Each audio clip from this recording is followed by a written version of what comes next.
Bienvenue à mon ciné-balado épisode spécial Ellie et l'équipe des monstres, mais aussi un spécial métier doubleuse, doubleur de voix. Acteur-doubleur. Oui. Alors, vous êtes en compagnie de Patrick Marleau et Jean-François Breton. Oui, vous reconnaissez nos voix. C'est nous-mêmes qui les faisons cette fois-ci. Donc, je ne sais même pas comment je vais titrer l'épisode parce que oui, on a profité du passage en ville de l'équipe de Ellie à l'équipe des monstres, mais on voulait surtout parler du travail de doublage. Ben oui, deux des comédiennes, donc Caroline Davernas et Catherine Proulemé, font ça. C'est une partie de leur métier. Oui. Caroline, depuis longtemps, alors qu'elle a débuté enfant dans ce métier-là. On apprend que Catherine le fait depuis qu'elle est sortie de comme ses c'est études. ça, si vous allez voir le site Doublage Québec, elle a plus de 350 crédits de voix, est associée à des actrices comme Kristen Bell, Zoé Saldana, Blake Lively, Olivia Wilde. Oui, c'est ça. Donc, puis toi, écoute, étais-tu content? Parce que ça fait longtemps que tu m'en parles. Oui, ça fait longtemps que je voulais parce que j'avais beaucoup de questions sur ce métier-là, comment ça fonctionne, comment c'est fait. Écoute...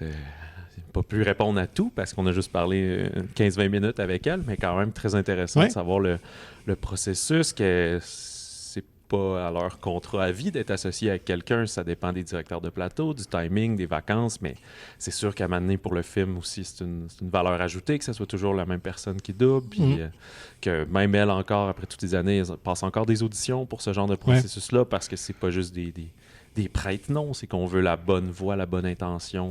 Et c'est fascinant de voir aussi qu'ils arrivent là, puis on y va, il n'y a pas de temps de préparation. Oui, fait qu'il faut que tu sois, comme tu as dit, bien éveillé. Comme des musiciens avec la lecture à vue, un peu. Il y a ça aussi. C'est un concept complètement différent de composer ta musique puis l'enregistrer. C'est ça, il faut que tu sois sur le gun, comme on dit. Fait que, sans plus attendre, notre discussion avec les deux comédiennes, Caroline Davernas et Catherine Proulemé. Alors, c'est avec grand bonheur qu'on reçoit dans le balado deux comédiennes qui prêtent leur voix à des personnages de la nouvelle production Ellie et l'équipe des monstres. Donc, on a Caroline Davernas et Catherine Proulemé. Bonjour à vous. Bonjour. Bonjour. Bonjour. Est-ce que, d'entrée de jeu, si on parle un peu de Ellie, est-ce que vous passez des auditions quand on vous donne un projet vocal comme ça ou on dans vous ce choisit? Ça a été des auditions dans ce cas-ci. Pour toi aussi, Ben non, pas pour moi, je pense. Ça dépend des personnages. Oui, alors. Ouais. Mais j'ai un personnage qui est un petit peu moins là aussi. Puis qui c'est une voix quand même assez particulière de robot. Fait que, il y avait pas... oui, il y a une création de personnage, mais peut-être moins que pour vous, en fait. Là. Peut-être. Mais oui, il y a des auditions en doublage pour les films d'animation. Je me souviens d'avoir auditionné pour La Guerre des Tucs 3D. Oui, je pense qu'ils ont tellement une idée aussi de ce qu'ils veulent comme voix, fait qu'ils aiment ça, rencontrer des acteurs qui leur proposent... Absolument. Puis je pense que ça donne lieu plus à des compositions aussi, à créer un personnage un peu plus de toute pièce qu'un doublage où notre voix est supposée fonctionner avec le visage de l'actrice ou le timbre de l'actrice. Là, on se fond un peu plus dans ce que quelqu'un a déjà fait, mais ce que ça permet, l'animation, c'est vraiment d'aller se laisser un peu ailleurs. aller. Oui, complètement. Et dans le cas d'Ellie, c'est une coproduction avec l'Allemagne. Est-ce que la création avait été faite en amont, avant votre casting, ou dès le départ, vous avez participé un peu à la création des personnages? Il y avait une animatique de disponible, donc on voyait déjà les images, puis je sais pas... Il y avait une voix guide, il me semble, exact. Non? Oui, c'est ça. Donc, on entendait quelqu'un qui faisait partie de la prod, probablement, qui avait lu toutes les voix. Et donc, on avait cette base-là, parce que c'est vrai que des fois, il fonctionne avec carrément l'interprétation et le visage, les expressions faciales de l'acteur. Ça n'a pas été le cas pour Ellie. Ouais. C'est quelque chose qui piquerait votre curiosité, faire une espèce de motion capture de bouche et moi, j'adorerais ça. J'adorerais faire ça. On voit ça au Québec ou... En jeu vidéo, oui. Ah, OK. Plus en jeu. Oui, mais je crois pas qu'on ait fait ça en animation au Québec. Non, je crois pas non plus. Non, c'est ça. Ça serait bien. Surtout un monstre, tu sais. Je sais pas si c'est flatteur. Ça va dire, c'est ça. Peut-être un gros monstre poilu, là. On voyait vraiment ton visage. Puis, comment vous avez rentré dans ce domaine du métier d'actrice-là, qui est le voice acting, je ne sais même pas comment on le traduit, acteur de voix. Doublage. Des doubleurs. Ouais. Ben, moi, j'aime bien dire actrice, doubleur, doubleuse, acteur, doubleur. Je sais pas, on dirait que des fois, je trouve ça pas péjoratif, doubleur, mais c'est comme si n'importe qui pouvait être doubleur, alors que pour moi, c'est vraiment une partie intégrante, ça fait partie de ma vie d'actrice. Puis j'ai même énormément appris en faisant du doublage, beaucoup dans l'improvisation, dans le laisser aller, avoir pas peur du ridicule, parce qu'on va se le dire, tu sais, d'être tout seul en arrière d'un micro à bouger puis à faire des voix. D'embrasser sa propre main. Oui, d'embrasser sa propre main. Oui, ce genre de beau moment. Exactement. Mais moi, dès que j'ai fini le Conservatoire d'art dramatique de Montréal, on avait comme une petite incursion dans le monde du doublage. On avait un prof à l'époque, Hubert Filden, que tu connais aussi, j'imagine, qui est un acteur qui a beaucoup fait de doublage. Puis on a eu des cours de doublage à l'école, juste pour nous titiller. Puis quand j'ai terminé le conservatoire, j'ai tout de suite fait ma formation qui était donnée aussi au conservatoire. Okay. Puis j'ai commencé à en faire, fait que ça fait 25 ans que je suis sortie de l'école, ça fait 25 ans que je fais du doublage. Ça a comme toujours fait partie de ma vie d'actrice. De tous les projets? Il y a un site, non, mais il y a un site Doublage Québec qui est super bien fait, qui est quand même assez à jour. Ouais. Puis des fois, j'oublie, tu sais, des fois, souvent, les gens font « Ah oui, tu doubles, quelle actrice tu doubles? » Je fais « Voyons, qui je double? » Fait que je vais voir sur le site, puis je fais « Ah oui, c'est vrai, je double, tu sais. » Ouais. Toi, Caroline, c'est quand tu étais plus jeune, ça a été ta porte d'entrée? Oui, moi, ça a été mon entrée dans ce métier, le doublage. Mon père en faisait beaucoup, puis c'est grâce à lui que j'ai commencé à en faire, parce que c'est l'époque où les enfants commençaient à faire du doublage, parce que avant, c'était les adultes qui doublaient, qui transformaient un peu leur voix pour faire des enfants. La fameuse révélation qu'on a appris que la voix des Simpsons... Oui. Ouais, la voix originale, c'est une madame. Ben oui, c'est Joanne Léveillé. Ouais, c'est au Joanne. Québec. Et, dans le fond, dans les deux cas, c'est vrai. Ouais.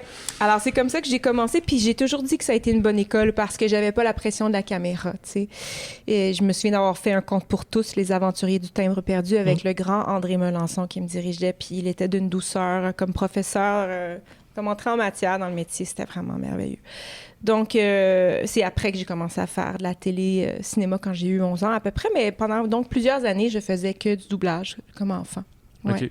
Puis après, toi, t'as laissé ça un peu de côté? J'en ai fait toute ma vie. C'est sûr que quand je suis partie plus à New York à 21, 22 ans, là, j'étais plus disponible. Puis, les gens pensaient peut-être un peu moins à moi. Tu sais, je suis un peu sortie du milieu. Puis, ce qui arrivait, c'est que souvent, je me doublais moi-même. C'est ça, je me demandais. Ça, c'est-tu Oui. comme une obligation? Toi, tu le mets-tu dans ton contrat? Si je joue en anglais, je veux me doubler? J'ai appris à le mettre dans mon contrat, effectivement. Des fois, c'est possible. Des fois, c'est doublé qu'en France. Puis là, c'est pas possible. Il y a eu une fois où je me suis doublée moi-même en France. Il a fallu que j'aille là-bas pour le faire. Puis là, il fallait que tu parles un peu plus... français on prend un accent toi-même. assez international en général. Là, Ellie, enfin, on peut utiliser des accents québécois. Puis moi, j'en parlais tantôt en entrevue. Je trouve que c'est formidable parce que il y a eu quand même peu de séries, mais en tout cas de films. Il y avait Les Pierres à feu quand on était petits à l'époque. C'était tout en québécois. Puis il n'y en a pas assez. Il faut se le dire. Puis mon père, qui est très impliqué en doublage, me disait le nombre de fois où on a eu la discussion. Puis les gens avaient très peur de faire des versions québécoises, puis souvent le public même semblait réticent à entendre C'est peut-être plus facile en animation qu'en live, là. Oui. Est-ce que je me souviens de, tu sais, Ali McBeal, je pense, qui avait essayé de doubler ici en québécois. Les Friends aussi, il avait fait une saison 2. Ça, je sais pas. C'est tellement inscrit dans l'imaginaire des gens, on dirait, cette espèce de langue-là qui se peut pas, là. C'est un décalage qu'on accepte. Oui, exact. Puis, Slapshot, c'est un des gros exemples. Mais lui, c'est parce qu'en plus, le film est grivois et vulgaire. Fait que c'est pas tout qu'on doublerait en québécois qui aurait autant de sacre. Puis de... Oui. Mais je pense que dans les dernières années, il y a eu la guerre des trucs 3D. Il y en a de plus en plus où on entend notre accent. Puis je trouve ça tellement important parce qu'il faut s'affirmer comme peuple. Il faut s'entendre. Puis tant mieux. Oui, mais puis justifier aussi pourquoi on fait un doublage au Québec, tu sais. Oui, parce exact. que c'est ça, nous, on n'a pas de loi qui nous protège, comme en France, où les films qui sortent en France doivent avoir été doublés là-bas. Mais nous, ici, c'est pas une obligation. Fait que les grandes maisons de production, comme Disney, tu sais, il faut qu'ils payent 2 doublages, l'un doublage francophone. Fait qu'il faut leur montrer aussi que on parle pas comme les Français, on a notre propre façon, notre propre identité. Oui. Puis je pense qu'en faisant aussi des doublages comme ça le montre bien. Je pense sur un point technique, il y a une petite pénalité si le doublage n'est pas québécois au niveau, en tout cas, du nombre de copies qu'il peut avoir sur le territoire, quelque chose comme ça. Fait que c'est très encouragé, mais effectivement, c'est peut-être pas une obligation. Fait que toi, tu fais souvent Zoé Saldana, entre autres. Mais là, tu n'as pas dû faire Emilia Pérez, vu que c'est... Non, ça. Non, ça n'a pas été doublé au Québec. Fait que, est-ce que... J'essaie de me souvenir, il y a une chanson dans Ellie et les fantômes. Est-ce que c'est toi, Caroline, qui la chante, ou c'est Sophie? Je suis plus certain.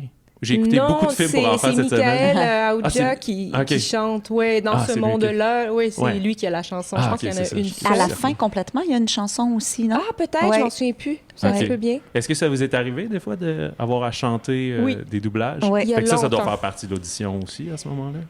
Un peu. Ben écoute, moi, ça fait tellement longtemps que ça m'est arrivé en doublage. J'étais très jeune à l'époque, donc je sais pas, toi, est-ce que tu as eu des auditions? Oui, moi, ça m'est arrivé. J'ai auditionné, puis tu vois, j'en ai fait un film d'animation il y a pas tellement longtemps. Puis on a chanté, on a fait des sessions là, qu'on était dirigés, puis finalement, ils nous ont pas pris. on a gardé notre voix jouée, mais ils ont toutes refait les chansons finalement par des chanteurs. Ouais, j'étais bien insultée. non, c'est pas vrai. Tu mentionnes que tu doubles Zoé Saldana, Blake Lively, Olivia Wilde. Comment ça fonctionne à chaque nouvelle production avec une de ces comédiennes-là? Est-ce qu'ils te prennent par acquis parce que tu le fais déjà ou à chaque fois, tu dois repasser une audition? Ça dépend. Je pense que les directeurs de plateau essaient le plus possible de respecter la liste puis de respecter les gens qui les ont fait. Des fois, on est plusieurs à avoir doublé une actrice, soit parce que j'étais partie en vacances quand ce film-là est sorti, puis c'est une autre actrice qui l'a fait, puis le directeur de plateau qui a suivi a gardé. Mais je pense que la plupart du temps sont assez fidèles. Tu vois, comme là, Blake Lively, je la double encore. Là, j'ai reçu un film cette semaine que je dois visionner parce que je la double dans un prochain film. Mais c'est pas garant non plus. Tu vois, j'étais allée auditionner la semaine passée pour doubler une actrice. Puis l'actrice qui la double était là aussi. Mais elle fait 22 fois. Oui, on s'est battus. Non, mais tu sais, ça fait 22 fois qu'elle la double. Mais le distributeur ou le producteur du film, je sais pas, il a exigé des auditions. Puis, ouais. Mais il y a de plus en plus d'auditions en doublage, en fait. Oui, c'est vrai.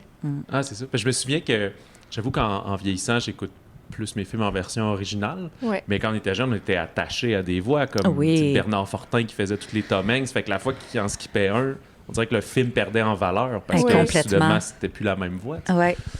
Fait que c'est comme une force d'être attaché à autant de noms, à autant de... Finalement, c'est un milieu, les directeurs de plateau. Fait que toi, Catherine, ça te permet de rester à jamais là-dedans? Ou... Ben oui, tu sais, c'est le fun. Moi, tu sais, je suis tout le temps contente de quand je vois une actrice américaine que je double puis que je sais qu'elle va sortir un film. Je suis comme, j'espère qu'il va être doublé ici. Puis, tu sais, comme là, je vais doubler Diane Kruger dans le prochain film qu'elle fait. D'habitude, elle se double elle-même. Mais là, tu vois, pour ce film-là, probablement qu'elle n'a pas le temps. Fait que c'est moi qui la double quand elle ne se double pas elle-même parce qu'elle parle très bien français. Mais oui, ça crée une espèce de pérennité là, dans le milieu. C'est une petite garantie qu'on a. Mais, puis c'est le fun quand c'est des bons acteurs. Oui, ça rend notre complètement. travail beaucoup plus facile. C'est ça. Ça ressemble à quoi le processus? Mettons, une fois que vous avez le rôle, ça se passe en studio. Là, tu dis que tu écoutes le film. Oui. D'abord, tu as un screener ou quelque chose pour l'écouter. Puis après, en studio, on voit les paroles. Il faut que tu essaies de te la bande rythmo. OK. Ça, c'est le directeur de plateau qui va l'avoir non, il y a un adaptateur. C'est lui qui va avoir traduit le film en doublage. Puis c'est mis sur une bande. Ben maintenant, c'est tous des programmes. Là. C'est plus on appelle ça encore des bandes, mais c'est plus des bandes. À l'époque, quelqu'un écrivait tout ça avec une calligraphie spéciale à la main. OK. Ouais. Mais c'est ça. Puis là, on s'installe devant le micro. Avant, je sais pas toi, Caroline, mais avant, on était souvent à 2, 3. Tu sais, on se répondait, on faisait du doublage ensemble. Okay. Depuis la pandémie, malheureusement, on dirait qu'on a comme perdu cette habitude-là. Fait qu'on est souvent seul au micro. Est-ce que c'est plus dur, justement? Moi, je trouve ça plus dur. Oui, parce qu'on rebondit par rapport à ce qu'on entend au niveau des intentions. Puis aussi, c'est beaucoup plus de travail pour nous, finalement, quand tu es seul au micro, d'aller lire ce que l'autre est en train de dire pendant que tu prépares à ton autre phrase qui s'en vient. Tu sais, fait que des fois, je trouve qu'on en échappe un petit peu au niveau de à quoi on répond. Oui, c'est finalement. ça. Des fois, tu l'écoutes après et tu fais « Ah, mais non, si je l'avais entendu, je lui aurais pas répondu de cette façon-là. » Fait que moi, je trouve que ça enrichit beaucoup le film puis le jeu des acteurs quand on a la chance de jouer. Parce qu'on joue pour vrai. Tu sais, on n'est pas juste des voix. Moi, on l'incarne. On bouge derrière le micro. Que ce soit crédible, oui, complètement. Fait que c'est sûr que c'est bien plus agréable quand on peut Est-ce que vous arrivez avec des notes? Comment préparez-vous On peut pas se préparer Non, vraiment. Parce que, tu sais, la seule chose que tu peux faire quand tu as accès au film, c'est le regarder. Mais, tu sais, quand tu regardes le film dans la version originale, tu n'as pas encore ton scénario. Tu sais pas ça va être remplacé par quelle phrase dans la langue que toi tu doubles. Donc, c'est vraiment de la lecture à première vue. Là. Ouais. Quand on arrive en studio, on découvre le texte. Oui. Ouais, exact. On regarde en général 1, 2, 3 fois si c'est une grosse boucle. Puis après ça, on se lance tout de suite. Puis ce qui est bon, on le garde. On recommence ce qui n'a pas fonctionné. Puis on continue prochaine scène. C'est très rapide. Ah, faut être éveillé, là, quand même. Ouais. Oui, puis il y a beaucoup de très bons acteurs qui disent « Hey, moi, le doublage, c'est pas pour moi » ou qui sont dyslexiques ou qui ont de la misère à lire, tu sais, la lecture à première vue. C'est vraiment un atout parce que c'est vrai que ça va vraiment vite. Oui, c'est une technique qu'on apprend. Il faut se donner le temps de l'apprendre parce que elle est quand même complexe, tu sais. Puis il y a aussi toutes sortes de... mettons un petit cercle avec une barre par-dessus, ça veut dire respiration, bouche fermée. Il y a plein d'affaires à savoir. Le comme petit ça. symbole, oui. Okay. Ouais. Moi, j'ai vu à ton CV, Caroline, tu avais quand même traduit un film érotique, Bellow or Mouth. Comment ça s'appelle? Bellow or Mouth. C'est quoi ça? C'était pas un truc... une histoire d'amour entre deux femmes. Que je m'en tu souviens doublais? pas. Je me rappelle pas. Ça me J'ai dit vu ça absolument passer. Non? rien. Bellow or Mouth? falloir Ouais, peut-être corriger, une dizaine d'années. Bon, OK.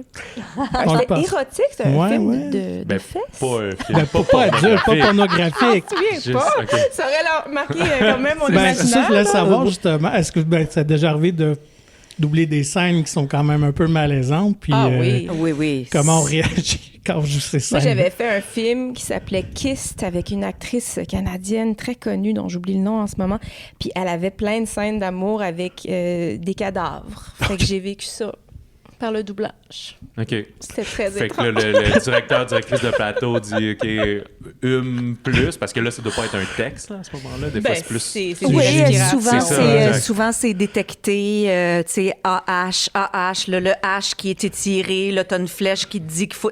Oui, c'est. Parce qu'on veut essayer de répliquer qu'est-ce qu'il y avait dans l'original. Oui, puis tu sais, si tu la vois à l'écran, ben il faut que tu fasses comme elle, fait qu'il faut que tu suives ses mouvements, il faut que tu suives. Mais ça, c'est vraiment un aspect très étrange. Tu sais, Caroline, ce qu'elle disait tantôt, embrasser sa propre main, c'est vraiment vrai. On fait littéralement ça. Quand tu as une scène de deux acteurs qui s'embrassent, ben on embrasse notre main. Fait que, on a eu des petits moments doux avec nous-mêmes. Oui. C'est ça.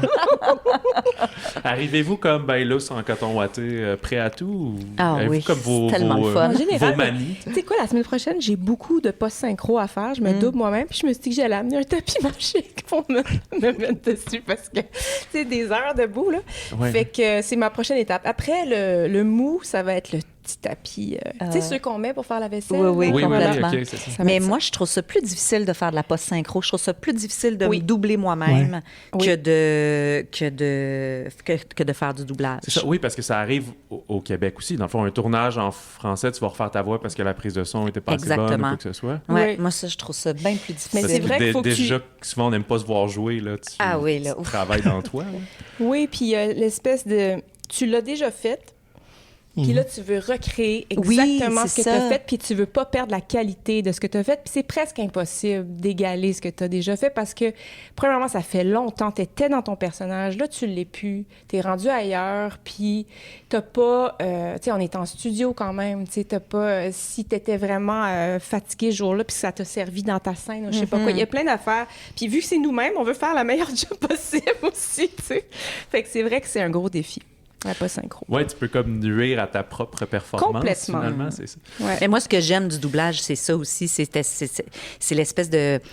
de spontanéité, le fait de pas trop savoir, parce que là, si on double un premier rôle, oui, souvent on va avoir accès au film avant, mais très souvent on sait pas, mais je sais même pas ce que je m'en vais doubler, là. Puis j'arrive, puis on me raconte, parce que je vais avoir 1 heure de convocation sur un personnage dans une série, par exemple. Puis c'est ce que j'aime du doublage, c'est cette espèce de spontanéité-là, du fait que t'as pas besoin de tu sais, nous autres, les filles, on a des CCM, costumes, coiffures, maquillage, qui peuvent durer 1h30 le matin.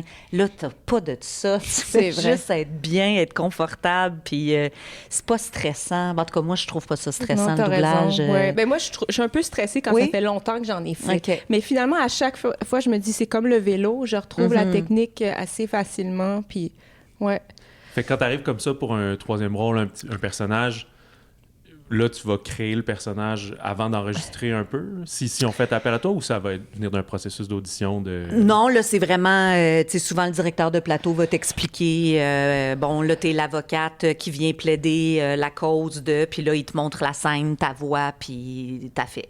Ben, généralement, vous avez une voix de doublage, si vous n'êtes pas des imitatrices, ou est-ce que vous changez votre ton ou une voix plus nasale, plus... On peut nous demander d'aller plus dans nos hautes, dans nos graves, selon... l'énergie de l'actrice qu'on double. Mais tu sais, moi, je dois dire que dans Ellie et l'équipe des monstres, je n'ai jamais reconnu Caroline. Parce qu'on ne s'était pas croisés en studio, mais je savais qu'elle doublait sur ce film-là. Puis là, j'ai reçu le lien, j'ai écouté le film, puis là, j'étais là, c'est quand est-ce qu'elle arrive, Caroline? Je me demande quel personnage elle fait. Puis là, elle doit arriver à la fin, comme mon personnage. Ah ben non, et je ne l'ai jamais reconnue. Puis là, après ça, j'ai fait « Ah, c'est elle qui fait le Yeti! » Puis même sachant que c'était Caroline, je l'ai réécouté, puis j'arrivais pas à reconnaître sa voix. Fait que oui, je trouve ça magnifique comme travail de transformation. Puis moi, je trouve que c'est le plus beau compliment qu'on peut me faire, moi, quand je double une actrice, puis en fait, hey, je t'ai pas reconnue. Puis là, je fais « Mais c'est parfait, je veux pas être reconnue, je veux tellement avoir été capable de me fondre dans l'image, puis dans ce que l'actrice que je double faisait. Je veux tellement rendre justice à son travail, à elle, que tant mieux si on m'oublie, tu sais, ça veut dire que j'ai bien fait ma job. Je suis bien d'accord. Est-ce que toi, tu t'es reconnue dans ton... est-ce que c'est que ta voix a été un peu modifiée, là, ou de quoi, par des effets, ou c'est vraiment que tu es allé chercher? Non, c'est ma voix. Okay. Non, il n'y a pas eu de transformation avec des effets, donc... C'est sûr que moi, c'est moi, fait que oui, je l'entends, puis je me reconnais. T'aimes pas ça, puis... Mais ma fille a vu le film l'autre fois, puis bon, je lui avais montré la bande-annonce à la maison, mais je pense qu'elle a réussi à me reconnaître, mais si je n'avais pas dit que c'était moi, pas sûr qu'elle m'aurait reconnu. Impossible de te reconnaître. Et même chose pour toi, tu as des enfants qui sont plus vieux aujourd'hui, mais à l'époque, est-ce qu'ils te reconnaissaient un peu avec les dessins animés, des trucs comme ça? Non, puis tu sais, souvent, là, mes amis font, tu sais, ils ont regardé des films d'animation. C'est-tu toi, la voix du cochon d'Inde? Oui, c'est moi. C'est ça. J'adore ça quand les gens sont pas sûrs, là. Ouais. Ça peut prendre combien de temps, un rôle principal, le travail de doublage? C'est combien de jours en studio? Ça fait 3 jours, 4 jours pour un film, par exemple. Une série, là, ça dépend du nombre d'épisodes, mais... De l'importance du personnage aussi. Mais tu sais, c'est ça. Mettons un premier rôle dans un film, ça dépend toujours si le film est très verbeux. Ouais. Parce que le doublage, on calcule ça en termes de lignes. Okay. Fait qu'admettons, à mon contrat, tu sais, mettons, je double, je sais pas, Selma Blair, par exemple, puis que dans le film, elle a 450 lignes. Ben 450 lignes, ça peut peut-être prendre, tu sais, on fait à peu près, je sais pas, 55 lignes à l'heure, admettons. Fait qu'ils vont calculer comme ça. Si on est seul au micro, ça prend moins de temps. Quand on a la chance d'être 2, ils vont calculer un petit peu plus de temps pour l'enregistrement. Mais c'est ça, un premier rôle dans un film, ça peut être, je sais pas, moi, une quinzaine d'heures, peut-être? À peu près, ouais. J'imagine qu'il doit y avoir des clauses de confidentialité aussi, parce que là, vous voyez des trucs, Oui, complètement. Pas le droit de rentrer avec notre cellulaire dans le studio. C'est difficile, des fois, avoir vu le gardien de la galaxie avant tout le monde. Puis... Ben oui, comme le gardien, parce que mes enfants avaient tellement hâte de voir la suite, fait que c'est ça. Oui, parce qu'une fois que tu l'as fait une fois... Ou Lego Movie, je me souviens, là, on voyait la bande-annonce, mes enfants, ils avaient, tu sais, ils trippaient ses Lego, trippent encore ses Lego, même à 20 puis 16 ans. Ben là, c'est rendu plus correct de s'affirmer en tant qu'adulte que quand j'étais jeune. Non, il fallait que ça casse à un moment donné. Fait que, mais ça fait partie de votre travail, finalement, d'avoir. Ben oui.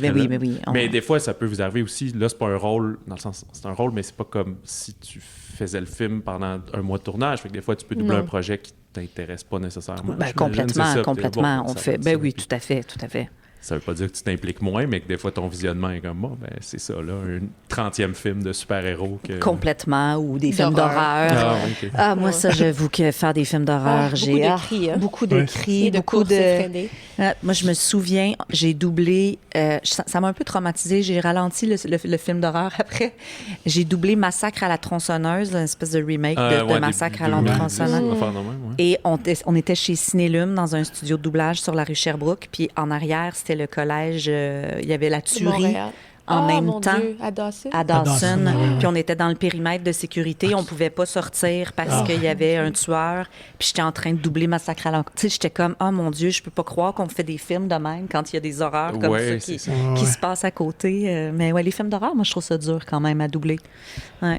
Est-ce qu'il y a déjà trop d'anecdotes qui vous revient à l'esprit par rapport à un doublage? Ah, mon Dieu. Caroline, sors ton sac à anecdotes.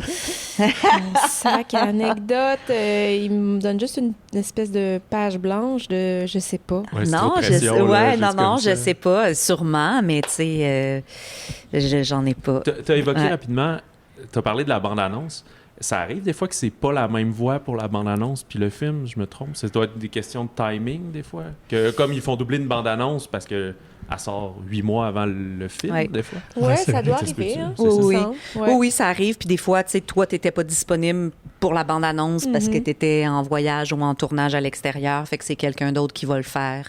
Ouais, ta voix. Souvent, ils essayent quand même de faire un peu des voice match, là, tu sais, que ce soit quelqu'un qui a une voix similaire à celle qui la double habituellement. Mais oui, ça arrive. Le moins souvent possible, parce que c'est ça. Je pense qu'il y a un respect aussi pour les gens qui vont regarder le film. Puis les cinéphiles sont très à l'écoute, hein, aussi. C'est comme, hey, c'était pas la même voix, c'était pas la... Tu sais. Oui. Et comment voyez-vous l'intégration de l'intelligence artificielle qui prend de plus en plus de place? Ça fait peur. Oui, c'est sûr que ça fait peur. J'ai eu une drôle d'expérience l'autre fois où il y avait une espèce de projet pilote où ils nous filmaient pour voir si on arrivait à pas trop bouger en doublant, pour pouvoir s'inspirer de nos lèvres. Mais c'est pas quelque chose qui est fait, mais c'est quelque chose qui était à l'étude, pour voir comment il allait intégrer, un peu comme du mocap, finalement, pour aller mettre ça sur les lèvres de la comédienne originale dans le film. Ah oui. OK, fait qu'on remplacerait les... Ouais, fait que ça s'en vient, j'ai l'impression. Ouais. Je sais pas si c'est de bon ou de mauvais goût. Toutes les questions d'AI, je pense que j'ai pas d'opinion encore. Là. On dirait que ça dépend. Au début, j'étais comme la plupart du temps. Une nouvelle technologie arrive, on est rébarbatif parce que ça change nos habitudes. Puis après ça, j'essayais de m'imaginer un doublage où les lèvres de la personne bougent avec ce décalage-là qu'on connaît en ce moment n'est plus. Ça peut être intéressant. Mais après ça, je pense à l'actrice en moi qui joue la version originale. Puis on change mes expressions faciales pour changer une langue. Et là, je trouve ça vraiment ça dénature. On dirait que ça dénature. Oui, ça dénature. Des choix que j'ai pu faire pendant telle phrase avec ma face, tout à coup, vont être changés par quelqu'un qui n'a pas ça en tête du tout, qui veut juste que les lèvres matchent avec... Là, on commence à dénaturer une performance. Puis ça, j'ai un malaise avec ça. Ouais, puis j'imagine que même peut-être le cinéaste derrière l'œuvre, dans sa version originale aussi, commencerait à dire ben là, faut que je supervise 70 plateaux pour toutes les traductions du film pour être sûr qu'il garde cet esprit-là, que le sourire, il est comment. Mais peut-être qu'un jour, on va s'habituer à ça, puis on va se dire, hey, te souviens-tu quand les lèvres, ça matchait pas? C'était tellement vulgaire. C'est vrai, hein? On va regarder ça, puis on va faire, voyons donc, ça n'avait pas de bon sens. Ou c'est nos enfants qui vont dire ça. Oui, c'est ça.